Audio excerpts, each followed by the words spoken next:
டாஸ்மாக் விஷயம் பேசிகிட்டு இருந்தோம். அதில் நியாயம் இருக்குது, நியாயம் இல்லை, அவங்க சொல்கிறது அண்ணாமலைக்காக செஞ்சாங்க, நிறைய குற்றச்சாட்டுகள்.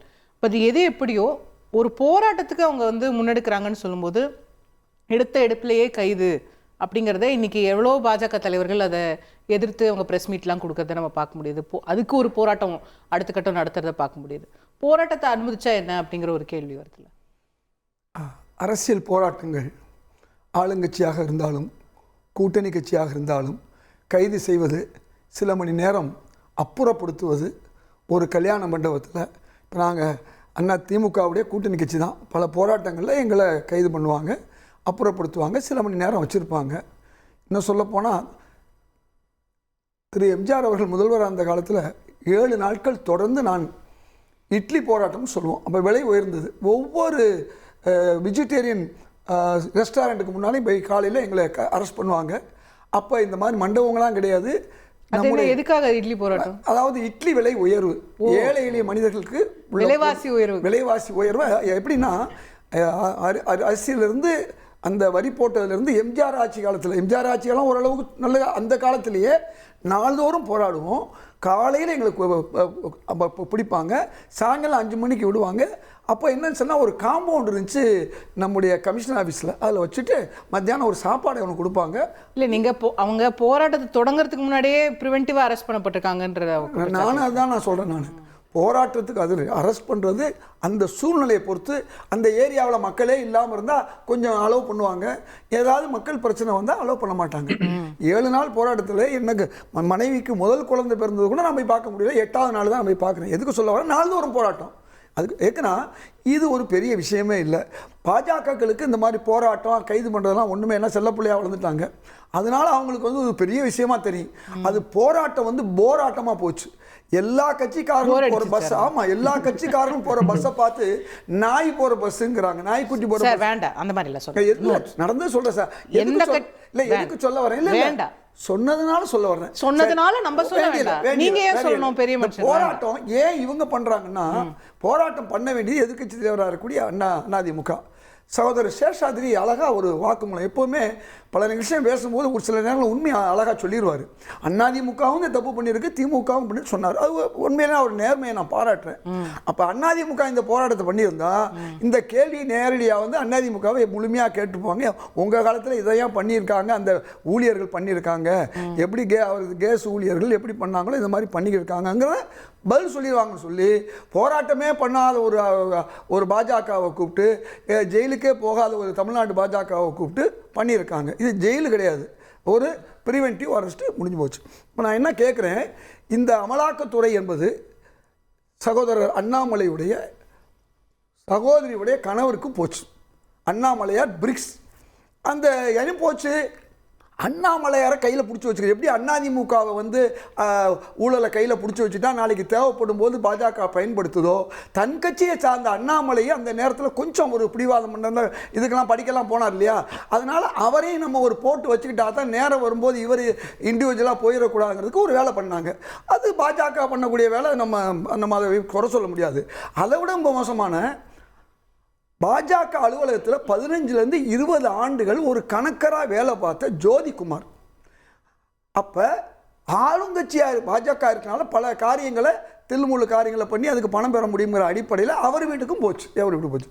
இவ்வளோ நாளாக என்ன சொல்லி வந்தீங்க, பிஜேபிக்காரங்க வீட்டுக்கெல்லாம் இடி போகிறதே இல்லை பார்த்தீங்களா, எதிர்கட்சிக்கு மட்டும் தான் வருது பார்த்தீங்களா? நீங்கள் இல்லை முழுசா சொல்லாமல் இப்போ நான் அதுக்கு உங்களுக்கு காரணமும் சொன்னேன், காரணமும் சொன்னேன், 2வதும் காரணம் சொல்ல போகிறேன். ஜோதிகுமார்ங்கிற போகிறாங்கல்ல சார், அப்போ கேஸ் தான் ஏன் போகிறாங்க அதையும் சொல்லிட்டு உங்களுக்கு. நாங்களே எங்கள் காங்கிரஸ் தலைவராக இருந்தவர், தேசிய காங்கிரஸ் தலைவராக இருந்தவர் மேலே வழக்கு போடுறாங்க. அவரை வந்து 8000 கோடி 10,000 கோடிங்கிறாங்க, 70,000 கோடி ஊழல்னு பிரதமரே சொல்றாரு. 70,000 கோடி ஊழல் பண்றவரை சார் பிரைமா ஃபேஸ் இல்லாம போக மாட்டாங்கல்ல.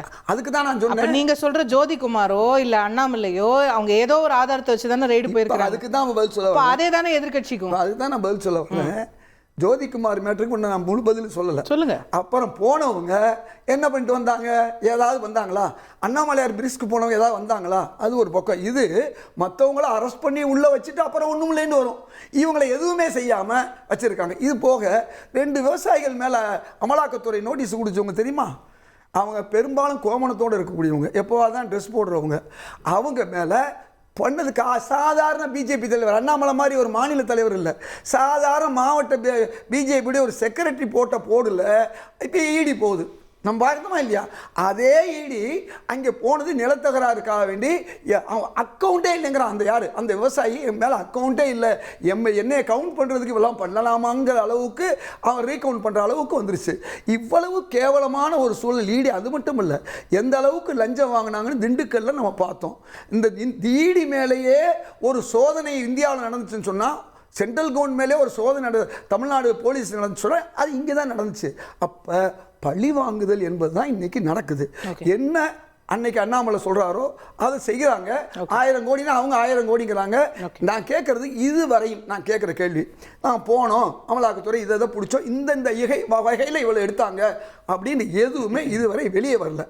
ஆனால் வெளியே வராத போது 1000 கோடி 500 கோடின்னு சொல்றதுல என்ன அர்த்தம் இருக்கு? இது ஒரு பக்கம் இருக்கட்டும். என்ன கேட்குறேன், இன்னைக்கு திரு சபாநாயகர் மேலே இவ்வளவு ஒரு குற்றச்சாட்டு வருது. நான் கேட்குறேன், போன வருஷம் 24 இதே சபாநாயகர் தான் இருந்தார், அப்பவும் அதிமுக எதிர்க்கட்சி. 23 இதே சபாநாயகர் இருந்தார், அப்பவும் அதிமுக எதிர்க்கட்சி. 22 இவர் தான் இருந்தார், 21 இருந்தார். தொடர்ந்து இருந்த அந்த சபாநாயகரை இன்னைக்கு நீங்க பேசுறதுக்கு என்ன காரணம்? திசை திருப்பல் சொல்றாங்க. அந்த சபாநாயகர் என்ன சொல்றாரு? 3 வருஷமா பொறுத்திருந்தாங்க. இப்போ நீங்க ஜெகதீப் தங்கர் மேல ஏன் ஒரு நாள் கொடுத்தீங்க, முதல் நாள் அவர் வந்த உடனே ஏன் கொடுக்கல? இதெல்லாம் கேட்டிருக்கோம் இல்லையே. நாங்க ஆரம்பத்துல இருந்து ஜெகதீப் தங்கர் மேல சொல்லிட்டு தானே இருக்கோம். நாங்க அவங்களும் சொல்லிட்டே தான் இருக்காங்க. இவங்க சொல்ல நீங்க ஓபி சீட் கொடுக்குற மேட்டர்ல இருந்து அவங்க சபாநாயகர் மேல எல்லாரும் சொல்லிட்டே தான் இருக்காங்க. இவங்களாவது எதிர்கட்சியாக இருக்கும்போது திமுக வந்து சபைக்குள்ளே ரகலை பண்ணாங்கலாம் சொல்கிறாங்க இல்லையா? இவங்க ஆளுங்கட்சியாக இருக்கும்போது எத்தனை ரகலை பண்ணாங்க, ஆளுங்கட்சிக்குள்ளே எத்தனை குரூப் வச்சு ரகலை பண்ணாங்க, இதெல்லாம் நம்ம பார்க்கலையா? அதனால அதிமுக பொறுத்தவரை எவ்வளவோ நடந்து போச்சு. நீங்கள் 2016க்கு பிறகு நீங்கள் பார்க்காததா? சட்டமன்றத்துக்குள்ளே தான் நடந்துச்சு, அங்கே தான் நடந்துச்சு. அது மாதிரி சட்டையை கழிச்சு வரலான்னு இங்கே நடந்துச்சு. நான் எதுக்கு சொல்ல, யார் செஞ்சது? அது யார் செஞ்சது? யாரா செஞ்சிருக்க முடியும்? எதிர்கட்சி தலைவரை போய் யார் செஞ்சிருக்க முடியும்? நான் கேட்கிறேன். அன்னைக்கு எதிர்கட்சி தலைவர் இதெல்லாம் வந்து யார் சொல்லணுமோ அவங்க சொல்லணும். சகோதரி சேஷாத்ரி சொன்ன மாதிரி ஊழல் கட்சியான அதிமுக ஊழலை பத்தியோ, சட்டசபையில் ரகளைய பண்ண அதிமுக வந்து ஒரு நல்ல கண்ணியமான ஒரு சபாநாயகர் என்ன ஒரே வார்த்தை அவர் சொல்றாரு, முதல்வர் மட்டும் நான் தவறு இருந்தா என்னைக்கோ என்னை நீக்கி இருப்பாரு அப்படின்னு சொல்லி ஒரு சபாநாயகர் சொந்த வாக்குமூலம் கொடுக்கிறாரு.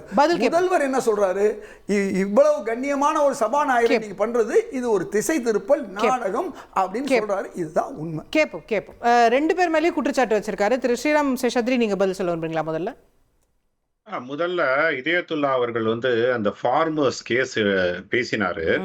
அவருக்கு ஜஸ்ட் ஒரு ரிமைண்டர் சொல்றதுக்கு தான் நான் இந்த பதில் சொல்றேன். இந்த கேஸ் மக்களுக்கு பார்க்குற மக்களுக்கும் புரியட்டும். இந்த இடியினுடைய பர்வியூ கீழே இது வருதா, ப்ரெடிகேட் அஃபென்ஸ் கீழே வருதான்னா அது கண்டிப்பாக வருது. ஏன்னா இந்த கேஸே வந்து section 51(1) of wild life protection act கீழே ஒரு எஃப்ஐஆர் வந்து ஃபைல் பண்ணப்பட்டதுனுடைய நீட்சியாக தான் வந்தது. அதனுடைய மெரிட்ஸ் வந்து இவங்க சொல்ற மாதிரி ஒரு அரசியல் காரணத்துக்காக இதுக்காக பண்ணாங்க அதுக்காக பண்ணாங்க அப்படிலாம் சொல்றதெல்லாம் வந்து கோர்ட் முடிவுக்கே விட்டுருவோம். அதே மாதிரி ரொம்ப சிம்பிளான லாஜிக் சார். கை புண்ணுக்கு கண்ணாடி எதுக்கு சார்? நம்ம வந்து அமலாக்கத்துறை வந்து பெரிய பெரிய பண முதலைகளை டார்கெட் பண்ணக்கூடிய அமைப்பு இல்லையா? அவங்க வந்து கருப்பை வெள்ளையாக்குறவங்கள கிட்ட போற அமைப்பு. விவசாயிகள், ஏழை விவசாயிகள்கிட்ட இடி போகுதுன்னா லாஜிக்காவே இடிக்குது இல்லை சார்? சட்டம் அதுக்குதான் சட்டத்தினுடைய ஒரு பார்வையில நீங்க பாத்தீங்கன்னா இது வந்து இந்த எந்தெந்த சட்டங்கள்லாம் பிஎம்எல்ஏ கீழே வருது அப்படிங்கிறது பாத்தீங்கன்னா இந்த வைல்ட் லைஃப் இந்த பர்டிகுலர் எஃப்ஐஆர் ஃபைல் பண்ணது இடி கேஸாக வருது அப்படிங்கறதுல மாற்று கருத்து டெக்னிக்கலி கரெக்ட்டா இருக்கலாம். நான் அத வந்து டிஸ்பியூட் பண்ணல. டெக்னிக்கலி நீங்க ஆன் பேப்பர் கரெக்ட்டா இருக்கலாம். அதனால தான் கைப்புண்ணுக்கு கண்ணாடி எதுக்குன்னு கேக்குறேன் நான். இல்ல ஐ ரெஸ்ட் தி கேஸ் தேர். ஏன்னா அதற்கு மேல வந்து ஒரு கோர்ட்டினுடைய ப்ரொசீடிங்ஸ்ல கோர்ட் வில் டைரக்ட். ஆனா கடைசியில அந்த இதையும் க்ளோஸ் பண்ணிட்டாங்க. அவங்க அந்த அஃபென்ஸ் இந்த சம்மன்ஸையும் க்ளோஸ் பண்ணாங்க. பிகாஸ் அந்த ஒரிஜினல் கேஸ்ல வந்து ட்ரையல் கோர்ட் வந்து இந்த 2 பேரும் அக்விட் பண்ணதுனால Okay. இந்த கேஸையும் க்ளோஸ் பண்ணப்பட்டது. Okay. Eventually that is what happen. Okay. But இது வந்து ஒரு ஹிஸ்டரிக்காக சொல்ல வரேன். ஏன்னா சரி. நம்ம வந்து ஒரு மேலோட்டமா வந்து அப்படியே ஒரு போற போக்குல ஒரு சொல்லிட்டு போக கூடாது. இல்ல ஏன்னா அது பிஎம்எல்ஏ எப்படின்னா ஒரு சட்டத்தின்படி சேலம் பிஎம்எல்ஏ அவர் சட்டத்தின்படி பதில் ஒரு சொல்லணும். இன்வெஸ்டிகேஷன் ஆபீசருக்கு இருக்கக்கூடிய பவர்ஸை தாண்டி சரி. ஒரு இன்வெஸ்டிகேஷன் ஆபீசருக்கு மேல இருக்கிற லயபிலிட்டியும் இருக்கு. ஏன்னா இவர் எதையாவது மீறும் பட்சத்தில் ஓகே ட்ரையல் கோர்ட் அவரை 2 வருடம் சிறை தண்டனைக்கு உட்படுத்தப்படுவார். ஓகே இந்த ஒரு வழிமுறையும் அதாவது பிஎம்எல்ஏ சட்டம் அனாவசியமாக உபயோகப்படுத்தக்கூடாது Okay. என்பதற்காக. ஓகே ரெண்டாவது, நான் அதிமுகவின் சார்ந்தவனும் கிடையாது, பாஜகவின் சார்ந்தவனும் கிடையாது. அதனால யார் ஊழல் செஞ்சாலும் அதை சொல்லக்கூடிய இடத்துல நான் வந்து அதிமுக வந்து டாஸ்மாக்ல ஊழல் பண்ணலன்னு நான் சர்டிபிகேட் எல்லாம் பண்றதுக்குலாம் ரெடியா இல்ல. அதை Okay. வேணா பொங்கலூர் மணிகண்டன் வேணா டிஃபெண்ட் பண்ணிக்கிட்டோம் அந்த Okay. அந்த இதை. அதான் நான் அவர்கிட்ட தான் கேட்க போறேன். ஒரு நிமிஷம். ஆமா, பாரு. சபாநாயகர் இருங்க. விஷயத்துல நீங்க சபாநாயகர் வரிசையா விஷயத்தை ரெண்டு நிறைய பொறுத்த குற்றச்சாட்டு வரைக்கும் வச்சிட்டீங்க. இப்ப நான் மணிகண்டன் பதில் வாங்க வேண்டாம். இல்ல இல்ல, ஒரு இவருக்கு பதில் சொல்லிடுறேன். ஒரே ஒரு பதில் தான், சிம்பிள் பதில் தான். இன்னைக்கு கோர்ட்டுன்னு என் சகோதரர் சேஷாத்ரி சொல்றாரு.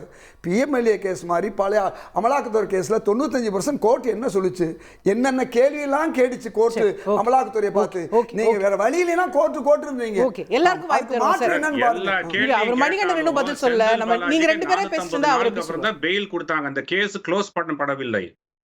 ஒரு உதாரணத்துக்காக சொல்றேன். அதே Okay. மாதிரி அதான் சொல்றேன். இப்ப ஏதாவது ஒரு ஆபீசர், இன்வெஸ்டிகேஷன் ஆபீசர் அரெஸ்ட் பண்ணப்பட்டிருக்காரா? நீங்க திண்டுக்கல்ல லஞ்சம் வாங்கினீங்க, நீங்க உங்களால எஃப்ஐஆர் போட முடிஞ்சதா? அவங்க மேல கேஸ் பண்ண முடிஞ்சதா? அதைத்தான் சொல்லுங்க சார், சொல்றேன். ஏன் சிரிக்க அவங்க மேல வேண்டாம் போட சார்? முடியாது சார். 95 விழுக்காடு கேஸ்ல அவங்க தப்பு பண்ணாங்கன்னு சொல்லி நீதிமன்றம் சொன்ன பிறகும் கூட ஒருத்தர் மேலேயும் கேஸ் போட முடியாது. போட வேண்டிய மத்திய அரசு சார், வாயப்பத்திட்டு இருக்கு. கைப்புண்ணுக்கு கண்ணாடி தேவையான்னு கேட்டீங்களே. அவர் 10 லட்சம் ரூபாய் லஞ்சம் வாங்கினார்னு சொல்லிட்டு கையும் களவுமாக பிடித்து உலகிலேயே முதல் தரமாக தமிழ்நாட்டில் ஒரு என்ஃபோர்ஸ்மெண்ட் டைரக்டரேட் ரெய்டு பண்ணோன்னு சொல்றீங்களே, அந்த அங்கித் திவாரி மேல என்ன கேஸ் உங்களால பதிவு பண்ண முடிஞ்சது? சரி